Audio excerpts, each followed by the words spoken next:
పార్టీపై అసంతృప్తితో ఉన్న బీఆర్ఎస్ ఎమ్మెల్సీ కవిత దారెటు అనే అంశంపై ఉత్కంఠ కొనసాగుతోంది. పార్టీతో దూరంగా ఉంటున్న కవిత సొంత పార్టీ దిశగా అడుగులు వేస్తున్నారు అనే ఊహాగానాలు తెలంగాణ రాజకీయ వర్గాల్లో జోరందుకున్నాయి.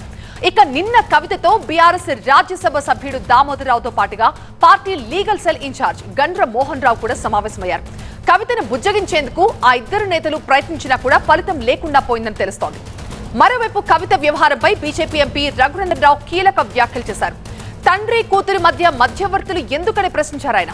జూన్ 2న కవిత కొత్త పార్టీ పెడుతున్నారని, షర్మిల తరహాలో కవిత కూడా పాదయాత్ర చేస్తారని కామెంట్ చేశారు.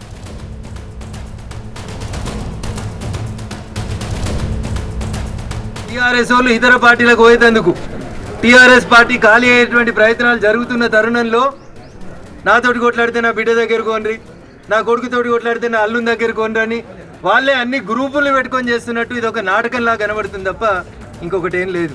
అభి చిన్న కన్ఫ్యూజన్, ఫ్లాట్ కొనాలా సైట్ కొనాలా? కన్ఫ్యూజన్ ఎందుకు, ఒక రియల్ ఎస్టేట్ ఎక్స్పర్ట్ తో మాట్లాడు. ఎలా? బాస్ వాలా బీ ద బాస్. చెప్పాల్సిందే, నిన్నెవరో మధ్యవర్తులు వచ్చిరని ఇలా పేపర్లో చూసినాం.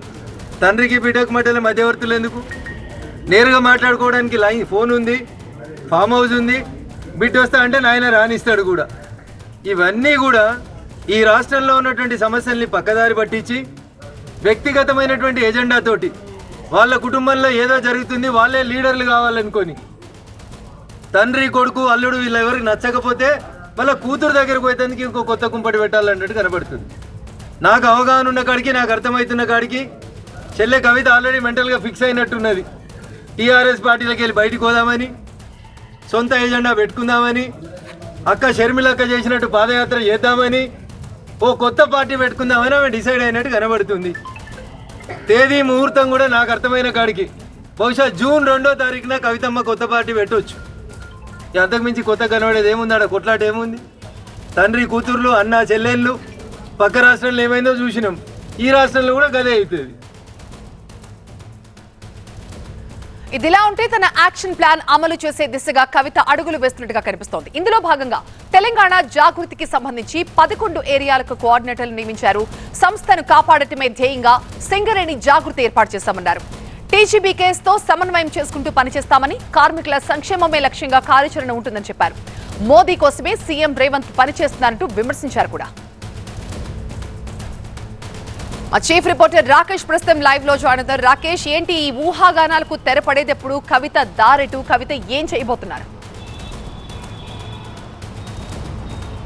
రోజుకో మలుపు కనిపిస్తుంది కవిత వ్యవహారంలో. పార్టీలో ఇటు కవిత వైపు నుంచి ఉన్నటువంటి కూటమిలో రెండిట్లలో కూడా స్పీడ్ కనిపిస్తుంది. ఒక్కొక్కటి పరిణామాలను అబ్జర్వ్ చేసుకుంటూ వస్తే ఎయిర్పోర్ట్లో మాట్లాడారు. ఎయిర్పోర్ట్లో మాట్లాడిన తర్వాత కేటీఆర్ తెల్లారే స్పందించారు. కేటీఆర్ పార్టీలో ఎవరు లైన్ దాటి బిహేవ్ చేయొద్దు, ఇంటర్నల్గా మాట్లాడే విషయాలను ఎట్టి పరిస్థితుల్లో బయట చెప్పొద్దు అని చెప్పారు. ఆ తర్వాత కేటీఆర్కి వచ్చిన నోటీసులపై ఖండిస్తూ కవిత ఒక ట్వీట్ కూడా చేశారు. అంతే సర్దుమంది అనుకున్నారు. ఆ తర్వాత ఇద్దరు మధ్యవర్తులుగా దామోదర్ రావు, అదేవిధంగా రామ్మోహన్ రావు ఇద్దరు కూడా కవిత ఇంట్లో దాదాపు 2-3 గంటల పాటు చర్చించారు. వాళ్ళిద్దరూ కవిత ఇంటికి వచ్చారంటే ఖచ్చితంగా కేసీఆర్ లేకపోతే పార్టీ అధిష్టానానికి సంబంధించినటువంటి అనుమతి లేకుండా, పార్టీ పర్మిషన్ లేకుండా వచ్చి చర్చలు జరిపే ఛాన్స్ అయితే లేదు. అక్కడే కొంత అబ్జర్వేషన్ తెలుస్తూ ఉంది, ఖచ్చితంగా కొంత గ్యాప్ ఉందని. ఆ తర్వాత మళ్ళీ కవిత కూటమిలో కొంత స్పీడ్ పెరిగింది. ఈరోజు జాగృతి సమావేశం జరిగింది. సింగరేణికి సంబంధించినటువంటి ఏరియాలో జాగృతి సమావేశం జరిగింది. సింగరేణికి సంబంధించి తెలంగాణ బొగ్గు గని కార్మిక సంఘం బీఆర్ఎస్కి అనుబంధంగా ఉద్యమకాలం నుంచి పనిచేస్తుంది. అప్పుడు టీఆర్ఎస్గా ఉన్నప్పటి నుంచి కూడా ఆ ఉద్యమకాలం నుంచి కూడా పనిచేస్తుంది. దానికి గౌరవ అధ్యక్షురాలకు కూడా ఈ కవితే ఉండేది. కవిత ఉన్నప్పుడే అక్కడ ఎన్నికలు జరిగాయి. సింగరేణికి సంబంధించినటువంటి ఎన్నికల్లో తెలంగాణ బొగ్గు గని కార్మిక సంఘం విజయం కూడా సాధించింది. అప్పుడు ఆమె ఇన్ఛార్జిగా ఉన్నారు కూడా. ఆ తర్వాత ఏర్పడిన పరిణామాల్లో పార్టీకి సంబంధించినటువంటి అనుబంధ సంఘాల్లో పార్టీ నేతలు ఎవరు కొనసాగకూడదు అంటూ చేసినటువంటి ఒక నిర్ణయంలో భాగంగా కవిత అక్కడి నుంచి రిజైన్ చేశారు.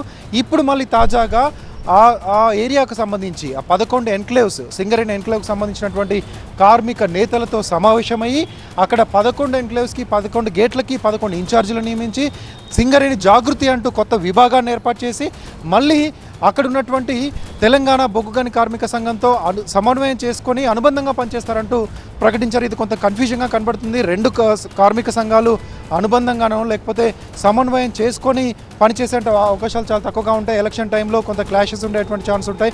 కవిత ఎందుకు ఈ నిర్ణయాన్ని ప్రకటించారనేది పార్టీలో చర్చ జరుగుతుంది.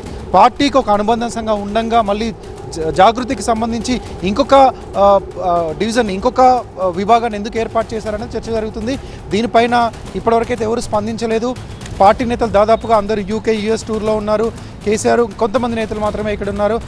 ముందు ఏం జరగబోతుంది, నిన్న జరిగినటువంటి ఏదైతే మధ్యవర్తులుగా వచ్చినటువంటి దామోదర్ రావు, రామ్మోహన్ రావు చర్చలు ఏమైనా సఫలీకృతమయ్యేటువంటి అవకాశం ఉంటుందా ఏంటన్నది చూడాల్సిన అవసరం ఉంది. Right Rakesh, thank you.